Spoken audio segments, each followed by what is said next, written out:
semua sahabat-sahabatku dimanapun berada, saudara-saudaraku, anak-anakku, cucu-cucuku, sahabat-sahabat semua.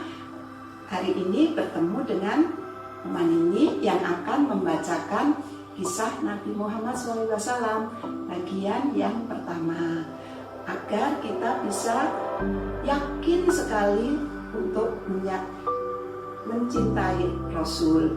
Karena setelah membaca, mendengarkan, kita akan bisa yakin akan cinta kepada Nabi besar Muhammad SAW, yang mana kelak di akhirat yang akan memberikan syafaat kepada kita semuanya. Amin. Rindu kami padamu ya Rasul, rindu tiada terteri.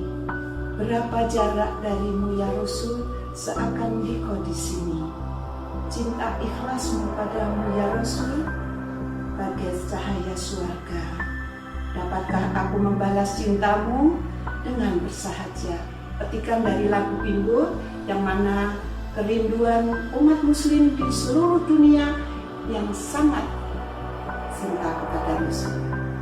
Kita mulai bagian yang pertama untuk bab pendahuluan.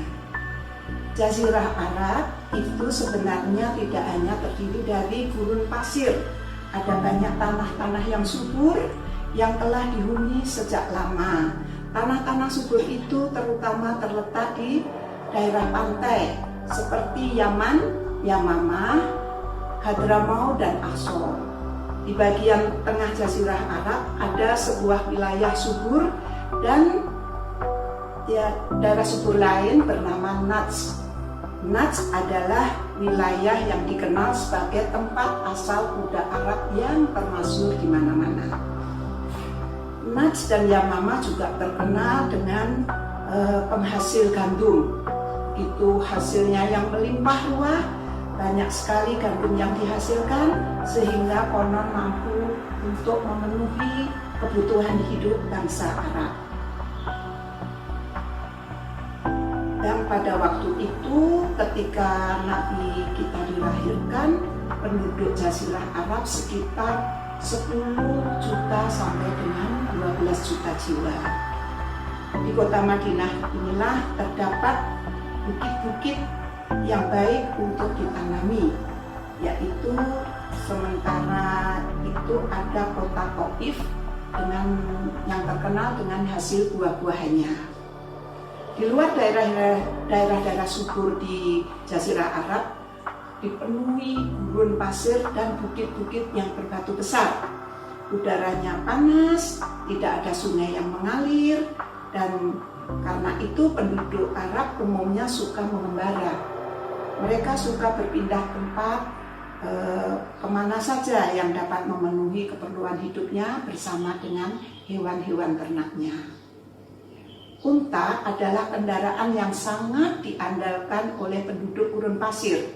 Ia dapat mengarungi gurun selama 17 hari tanpa minum. Walaupun pelan, jika unta itu dipacu, bisa menempuh jarak sampai dengan 300 km per hari. Dan unta sendiri itu mau melahap ranting dan rumput yang pahit, yang mana kambing tidak mau. Unta juga minum air yang berlumpur sehingga menghasilkan susu yang bermutu tinggi, bisa untuk obat tetes mata. Dagingnya dimakan, kulitnya bisa dipakai dibuat tali, bulunya dibuat tali, kulitnya bisa dipakai menjadi aneka alat mulai dari sandal, atap, dan peralatan perang. Air seninya dibuat untuk sampo pencuci rambut. Kukunya dibakar, ditumbuk halus menjadi tepung untuk obat luka atau adonan kue. Kotorannya dapat menjadi bahan bakar. Unta adalah karunia Allah SWT untuk penduduk gurun pasir. Di kota Mekahlah terletak Ka'bah, Baitullah.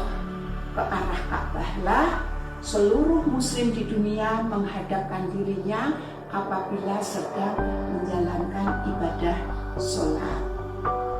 Di kota Mekah inilah Nabi kita, Nabi besar Muhammad SAW dilahirkan. Dan kota Mekah adalah sebuah lembah yang tidak begitu luas, namun di tengah lautan pasir dan bukit-bukit mengurungnya dengan rapat. Begitu rapatnya sehingga hanya ada 3 jalan yang keluar masuk Mekah. Jalan pertama menuju ke Yaman, jalan kedua menuju ke Laut Merah, dan jalan yang ketiga menuju ke Palestina. Ribuan tahun lalu, lembah Mekah hanyalah sebuah tempat persinggahan rombongan kafilah, baik yang datang dari Yaman menuju Palestina atau sebaliknya dari Palestina menuju ke kota Yaman. Dan Nabi Ismail alaihissalam lah yang pertama kali membuat Mekah menjadi sebuah kota. Penduduk asli Jazirah Arab adalah suku Badui. Pakaian mereka longgar, hangat pada musim dingin, dan sejuk pada musim panas. Pakaian ini menjaga kulit dari sengatan matahari dan angin kering. Pada zaman para nabi, pakaian ini terdiri dari 2 helai.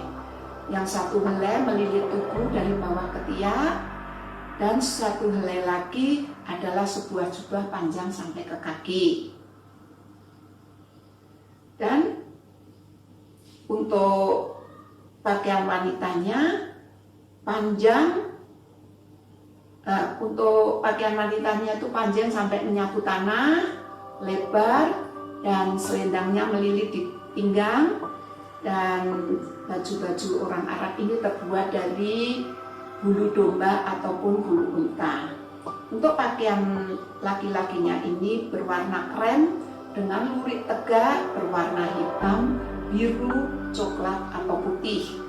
Pakaian wanitanya berwarna merah, kuning, hitam, dan biru. Cadarnya berwarna hitam dan putih, tudung kepalanya berwarna merah, putih, atau coklat. Semuanya ini untuk melindungi mata, hidung, dan telinga dari badai pasir dan angin yang kering. Suku Badui adalah penduduk asli Jazirah Arab. Mereka adalah prajurit pengelana yang tangguh. Tinggi mereka sedang, tapi kekar, cekatan, dan kuat menderita dalam alam yang keras. Jika ada anggota keluarga yang tewas, suku Badui lelaki dengan cepat dan segera membalas pembunuhnya. Mereka berani dalam bertempur dan sabar dalam kekalahan.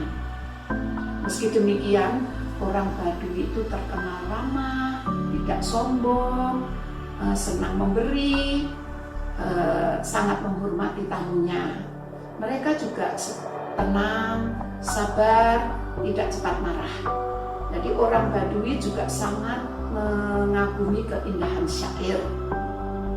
Jiwa orang Badui mudah terpanggil pada kebenaran.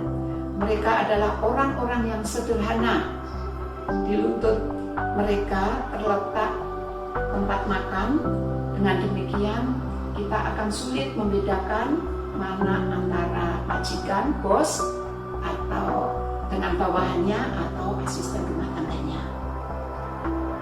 Sahabat fillahu rahimakumullah, kepada orang-orang inilah Nabi Muhammad SAW diutus oleh Allah SWT. Berkat bimbingan Nabi, orang-orang Badui dari padang pasir yang sunyi ini mampu menguasai dunia. Mereka lah yang akhirnya menyebarkan agama Islam yang ke seluruh dunia. Mereka lah membangun umat Islam menjadi umat yang besar dan dihormati. Namun jauh sebelum menyebar ke penjuru bumi, perjalanan umat Islam di Jazirah Arab dimulai oleh kisah Nabi Ibrahim alaihissalam. Nabi Ibrahim alaihissalam adalah nenek moyang dari Nabi besar Muhammad SAW. Untuk hari ini cukup di sini dulu bacaan bagian pertama. Kita bertemu lagi besok dengan Umi Nini Gawat dengan cerita Nabi Muhammad SAW. Apabila ada kata yang kurang dan ada salah, mohon dimaafkan. Billahi taufiq wal hidayah. Wassalamualaikum warahmatullahi wabarakatuh.